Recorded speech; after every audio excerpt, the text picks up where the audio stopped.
Júlia achava que tinha encontrado o emprego dos sonhos. Novo crachá, nova mesa, novas possibilidades. No primeiro dia, ela conheceu ele, o Toxicon. Não era um monstro de histórias em quadrinhos.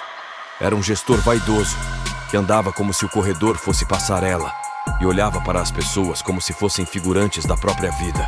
No começo, ela confundiu vaidade com confiança. Mas com o tempo, o brilho dele começou a apagar o dela. A cada reunião, uma piada às custas do trabalho dela. A cada entrega, um comentário frio na frente de todo mundo. Isso está abaixo do meu nível. Se você quer trabalhar comigo, vai ter que merecer. Júlia parou de falar, parou de perguntar, parou de se olhar com carinho. Chegava em casa sem energia, com a sensação de que não valia nada. O Toxicon crescia na medida em que ela se sentia pequena. No fundo, não era só um chefe difícil. Era a vaidade e a arrogância transformando o ambiente de trabalho num palco de humilhações silenciosas.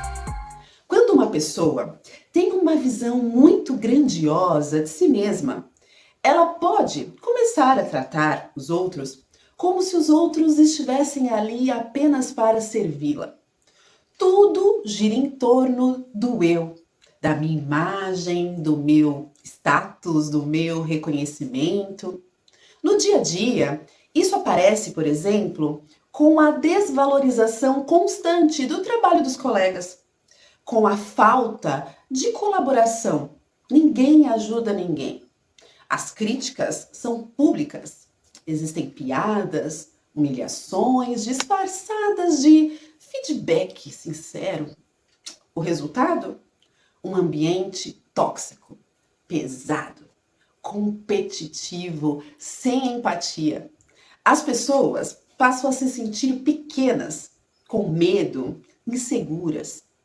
A autoestima cai e a saúde mental, essa fica abalada. Esse tipo de comportamento, muitas vezes, não é só um jeito difícil da pessoa. Quando a vaidade e a arrogância viram um hábito e a pessoa passa a usar o poder que tem para diminuir os outros, a gente sai do campo do ele é só complicado e entra no terreno do abuso moral. Foi exatamente isso que aconteceu com a Júlia. O Toxicon começou tirando o brilho dela nas reuniões. Depois passou a corrigir tudo em voz alta, na frente da equipe. Quando ela errava um detalhe, ele exagerava o problema, olhava para os outros e soltava. Alguém aqui quer aprender a fazer direito? Porque tem gente que ainda não entendeu o básico. Os colegas fingiam não ver. Alguns riam por nervoso. Outros pensavam, ainda bem que hoje não sou eu. Júlia começou a sentir medo do próprio trabalho. Chegava mais cedo, saía mais tarde, tentava fazer tudo perfeito. Mesmo assim, qualquer coisa virava motivo de exposição. No banheiro, sozinha, ela segurava a pia com força e se perguntava: será que sou eu? Será que eu sou fraca demais? Sensível demais? Um dia, no reflexo do espelho, ela percebeu que não era só um chefe exigente. Era um padrão. Era repetição. Era intencional. Era um monstro se alimentando da dor dela. O nome jurídico para esse monstro. Quando esses comportamentos se repetem de forma sistemática, com intenção de humilhar ou desvalorizar, a gente está falando de assédio moral no ambiente de trabalho. Para ficar bem claro, o assédio moral aqui, ele envolve 3 pontos. O primeiro ponto é a repetição. O assédio moral, ele não é um episódio isolado. É algo contínuo. Humilhações, críticas agressivas, exposições públicas. O segundo ponto é a intencionalidade. A pessoa sabe o que está fazendo. Ela usa a posição e o jeito de falar para diminuir, ridicularizar, controlar. O terceiro ponto é o dano psicológico causado à vítima. A vítima passa a sofrer emocionalmente. Perde a autoestima, sente ansiedade, medo, angústia. Muitas vezes ela precisa até de um apoio médico ou psicológico.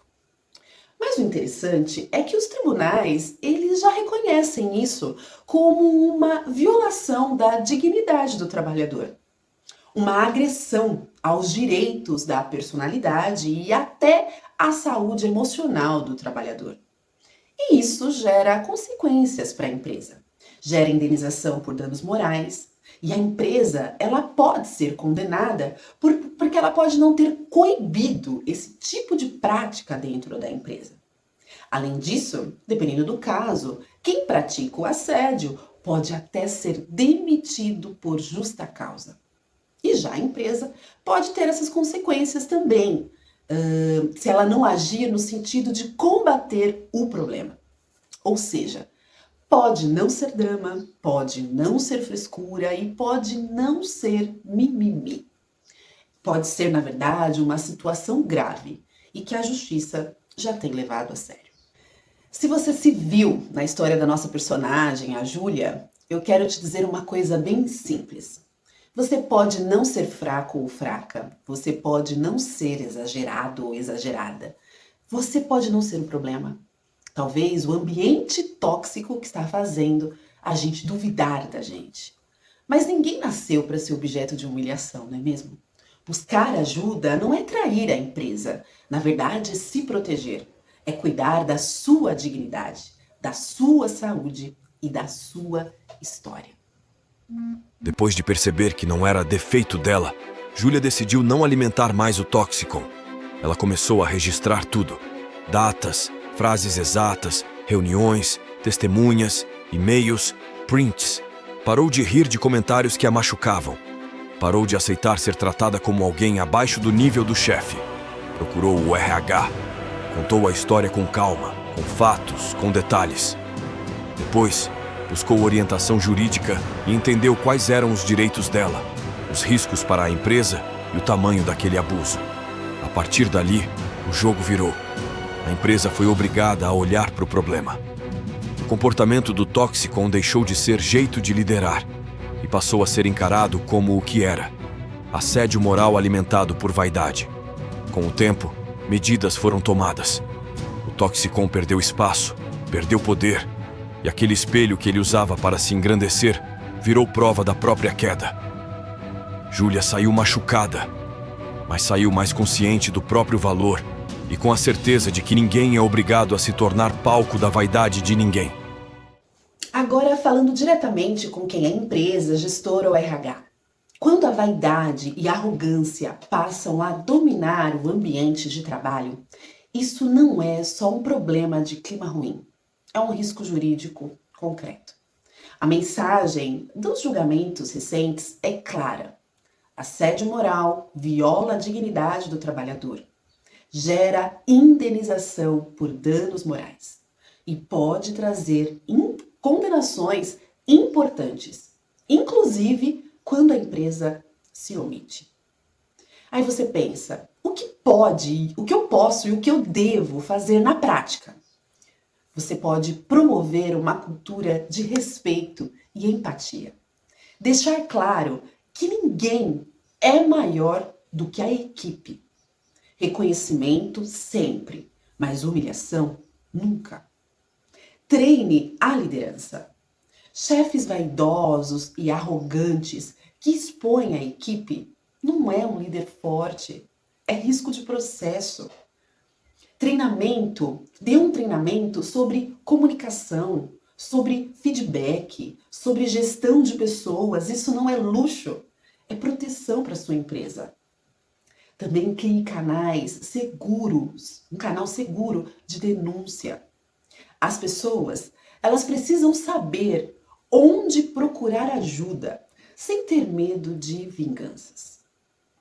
Haja quando algo for denunciado. Não empurre para debaixo do tapete. Não adianta ter uma política bonita no papel, se na prática a empresa passa pano para quem humilha e desvaloriza os outros. Internamente, deixe claro as consequências.